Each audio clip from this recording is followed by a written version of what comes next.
Any questioner on this mic? No, non.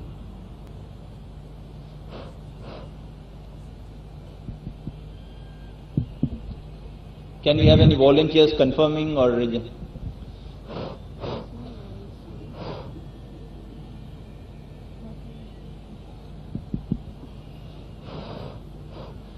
No questions.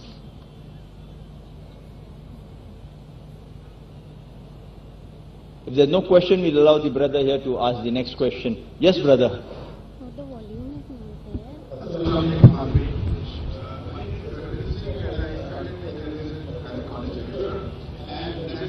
I have returned to. Before posing my question, I would like to thank the organizers for making such a brilliant and stupendous effort. Now, coming to my question, I have a lot of interaction with Muslims because my early childhood and youth was spent among them.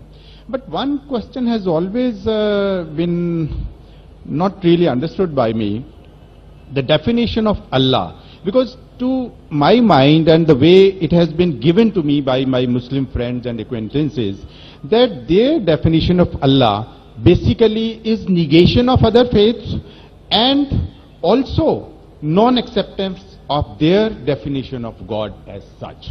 Your scholarship is very profound. I would like to be benefited by it. The brother asked a very good question, very important question, that he wants to know one thing which has been always in his mind: what is the definition of Allah in Islam? And by definition, the definition also includes many things which is negation, and it contradicts the definition of the other faiths. In fact, in Islam, the definition of Allah says what Allah is and also says what Allah is not. Besides knowing what God is, it is also important to know what God is not. So that if someone falsely claims that so-and-so is God, you can easily come to know this is a false claim.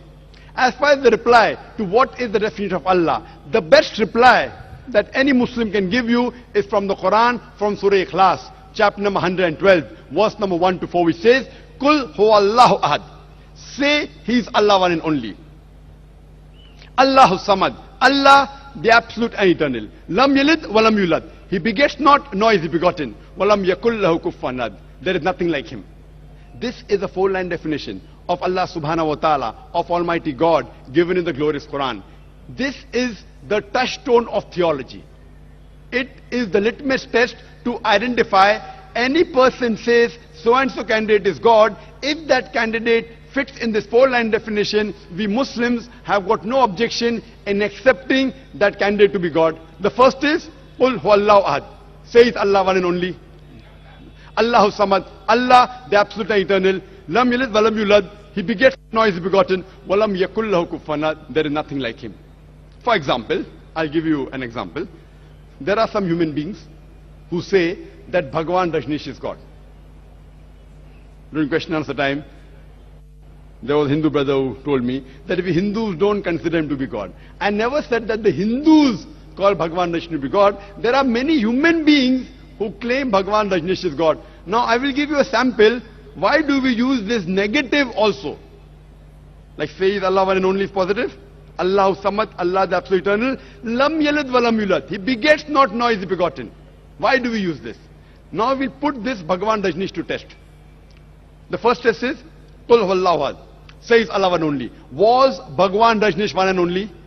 Was he the only man who has claimed divinity? There are hundreds who have claimed divinity, and in this country of ours, India, there are thousands of men who have claimed divinity. Thousands of people have said that they are God. He's not the only one.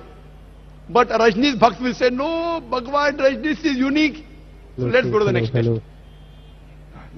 Allahu samad. Allah, the absolute and eternal. Was Rajneesh absolute and eternal?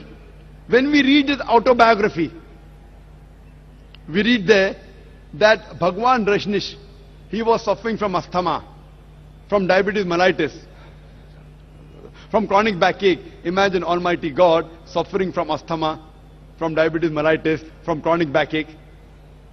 The third test, Lam yalid walam yulad. He begets not, nor is begotten. We know Bhagwan Rajneesh, he was born in Madhya Pradesh. And he had a mother and father. And in 1981, he goes to America and takes thousands of Americans for a ride. And in the state of Oregon, he starts his new center known as Rajneeshpuram. Later on, the American government arrests him and puts him behind bar. Rajneesh alleges that the American government gave me slow poisoning. Imagine Almighty God being slow poisoned. And 1985, the American government kicking him out of the country, he comes back to India and goes back to the city of Pune. And there, he goes and restarts his center, which is today called as Osho Commune.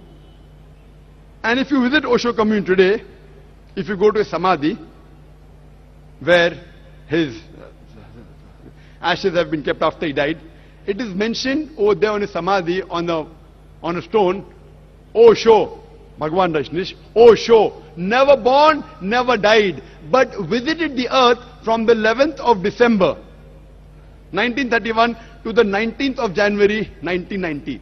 Never born, never died, but visited the earth from the 11th of December, 1931 to the 19th of January, 1990. They forgot to mention on his Samadhi that he was not given visas to 21 different countries of the world. Imagine Almighty God coming on this earth to visit different countries and requires visas. And the last test, Walam Yakullahu Kufuwan Ahad, is so stringent that the moment you can compare God to anything in this world, he is not God. Walam Yakullahu Kufuwan Ahad. We know Bhagwan Rajneesh. He had a white beard. Like the human being, he had 2 eyes, 1 nose, 1 mouth, 2 hands. The moment you can compare God to anything in this world, he is not God. Walam Yakullahu Kufuwan Ahad. For example, someone says that Almighty God is 1,000 times stronger than Arnold Schwarzenegger. You may have heard the name of Arnold Schwarzenegger, the person who got the title Mr. World, strongest man in the world, Mr. Universe, the strongest man in the universe. The moment you can compare God to anything in this world, whether it be Arnold Schwarzenegger, Dara Singh or King Kong, whether it be 1,000 times or 1,000,000 times, the moment you can compare God to anything in this world, he is not God. Walam Yakullahu Kufuwan Ahad. So this, brother, is, in short, the concept of Almighty God. As far as the second part of the question is concerned, that why does it contradict with the concept of God in other religions? In fact, it's a misconception that the concept of Allah subhanahu wa ta'ala in the Quran, it contradicts with the others' religion. It contradicts against the practices of the other religion, I agree with you, but does not contradict against the other religious scriptures. Because unfortunately, the followers of most of the religions, whether it be Christianity, Hinduism, etc., they do not read their own scriptures. So if we analyze the practices of the non-Muslims, it does contradict. But if you go back to the scripture, if you have to understand the concept of God in any religion, the best is to try and find out what that scripture of that religion has to speak about God. Don't try and find out the concept of God by observing what the followers of the religions do. For example, if you want to know the concept of God in Sikhism, the best place you can go is Guru Granth Sahib, Adi Granth. If you read the first volume, first chapter, first verse of Guru Granth Sahib, it is known as Japuji. What does it say? Correct? Known as Japuji. It says that God is one. He is called the true. He is called as eternal. He is existent. He is compassionate. He is free from fear and want.